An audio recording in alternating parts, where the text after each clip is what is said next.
Parce que dans une étude sociologique d'une idéologie, la question essentielle, une fois qu'on a clarifié le discours idéologique, on se dit, mais de quel milieu social émane-t-il? C'est pas évident. Parce que, en règle générale, les idéologies ne l'expriment pas. Elles parlent sur un plan universel, global, etc. Bon. Alors, ce n'est pas une idéologie qui peut naître dans des milieux défavorisés. Parce que, si vous voulez, quand on est pauvre, on ne peut pas dire que la nature a des droits. On souffre de la nature. On souffre du froid, on souffre des inondations, on souffre de la faim.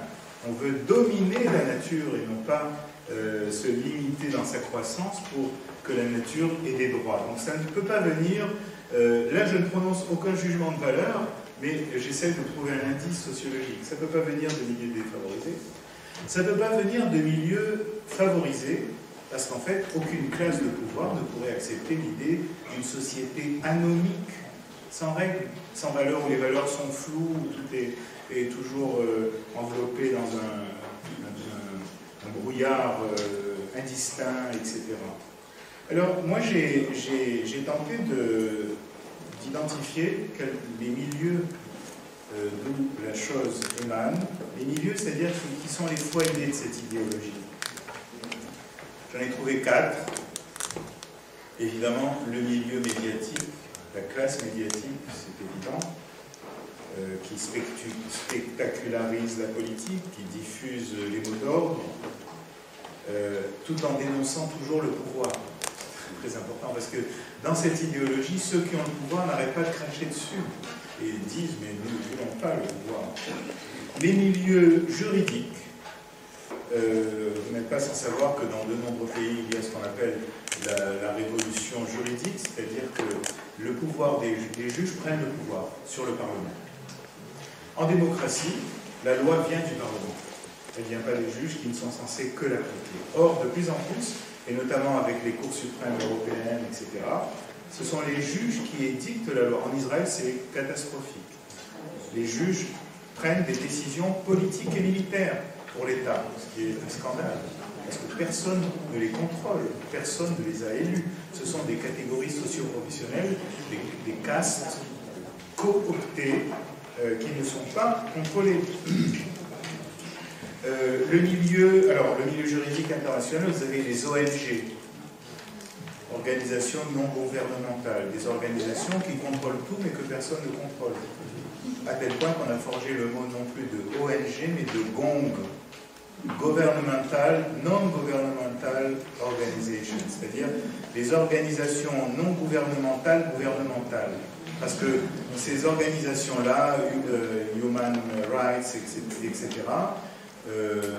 sont stipendiées par les États, les fondations, les États, etc. C'est-à-dire qu'elles ont un agenda politique. Et vous comprenez que Israël est la cible par excellence à ce niveau-là. Et les juges ont aussi un pouvoir, qui est le pouvoir justement de la mise en examen. Quand vous mettez en examen quelqu'un, vous le tuez en fait, alors qu'on n'est peut-être pas coupable. Évidemment, ils fonctionnent de concert avec les médias, qui, eux, ont aussi cette capacité. Aujourd'hui, ils se prennent pour de fins limiers, ils mettent des enquêtes d'investigation, c'est-à-dire qu'ils prennent la place de la police et de la justice, mais qui contrôlent et qui voient ça. Et puis, vous avez aussi le milieu académique, qui est un des principaux foyers du postmodernisme, justement parce que c'est progressiste, c'est à la mode, etc., etc. Donc, en fait, vous avez des milieux qui sont des milieux socio-professionnels, des corporations, des castes autosuffisantes, en quelque sorte, qui se cooptent systématiquement, qui, en fait, mènent le jeu, tout en n'étant pas responsables de ce qu'elles imposent à la collectivité, si vous voulez.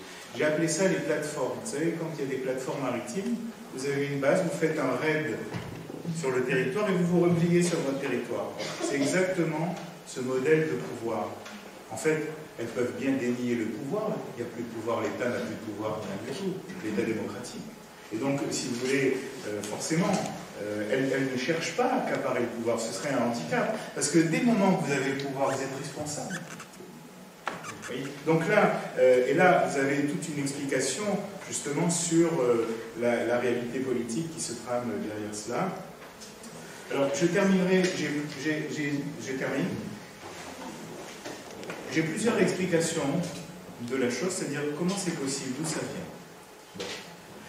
Alors, moi, l'explication qui m'a convaincu le plus, si vous voulez, c'est en analysant justement le fait que la nation soit une cible centrale. Et j'ai essayé de mettre ça en perspective, parce que dans l'histoire, si vous voulez, les États-nations se créent sur les ruines des empires. Les empires centraux en Europe, austro-hongrois, etc., l'Empire ottoman, etc. Donc les États-nations se sont créés sur ces ruines des empires. Et alors, que se passe-t-il quand les États-nations devraient ou vont disparaître? La constitution d'un empire, d'un nouveau pouvoir. Or, nous l'avons sous les yeux. C'est bien ce qui se produit en Europe.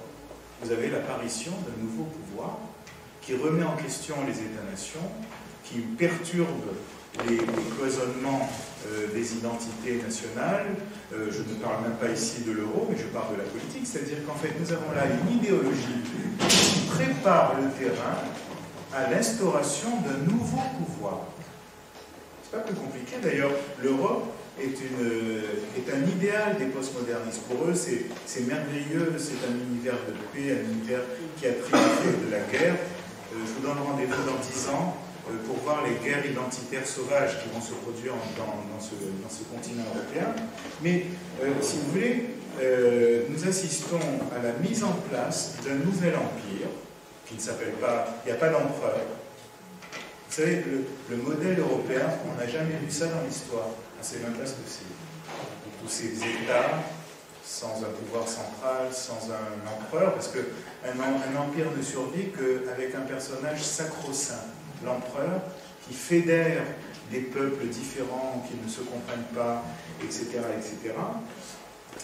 Et donc, si nous comprenons justement cette évolution dans laquelle j'inscris le nouvel antisémitisme, en le resituant dans le paysage dans lequel il se déploie, eh bien, j'avancerai cette hypothèse que nous assistons à la mise en place d'un nouvel ordre politique que je trouve très inquiétant sur le plan d'un totalitarisme politique et social et idéologique,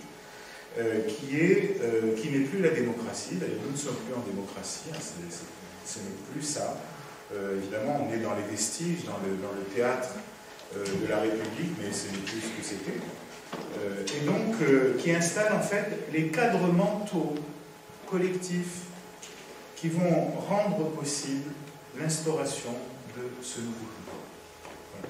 Donc, à partir de là, nous pouvons reprendre l'histoire, parce qu'en fait, les Juifs ont toujours eu maille à partir avec les empires. C'est un obstacle. Et il est clair que l'État d'Israël est une obsession de l'Union européenne. On peut donner l'exemple, et si vous recevez le journal, vous l'avez vu. Et donc, si vous voulez, ici, ça prend une autre perspective. Et il faut apprendre à faire une analyse politique de la condition juive, et pas une analyse humanitaire ou une analyse lacrymale, si vous voulez, parce qu'on est face à des choses à mener. Merci.